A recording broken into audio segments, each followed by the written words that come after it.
Shubor nagaslem jong udongsan Hima. Namairam constituency kidan sangut ki Kyrtong kibakan top yu ba bat Cameron tatyang nakaseng Indian National Congress barkashap kalong kakti uba Mark Rinaldi Saukami nakaseng Bharatiya Janata Party barkashap kalong usentiu Lotus uba Met Ba Lingdo nakaseng United Democratic Party barkashap kalong kabom baruba Shanlang Warjari nakaseng Voice of the People Party barkashap kalong upara.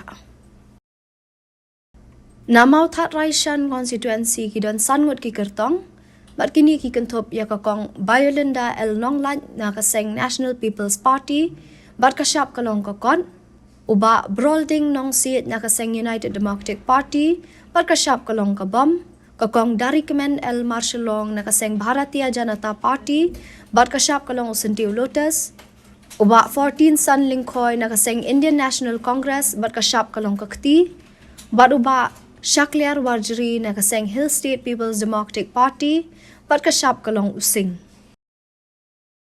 Congress's commitment to Meghalaya, empowering the women of Meghalaya. 3,000 rupees every month to every single BPL mother in Meghalaya. 5 commitments na kaseng Congress na kabinta ka 5-star Meghalaya. Congress commitment to Meghalaya, an unemployment-free Meghalaya. Congress is committed towards providing a job to every household in Meghalaya. 5 commitments na kaseng Congress na kabinta ka 5-star Meghalaya.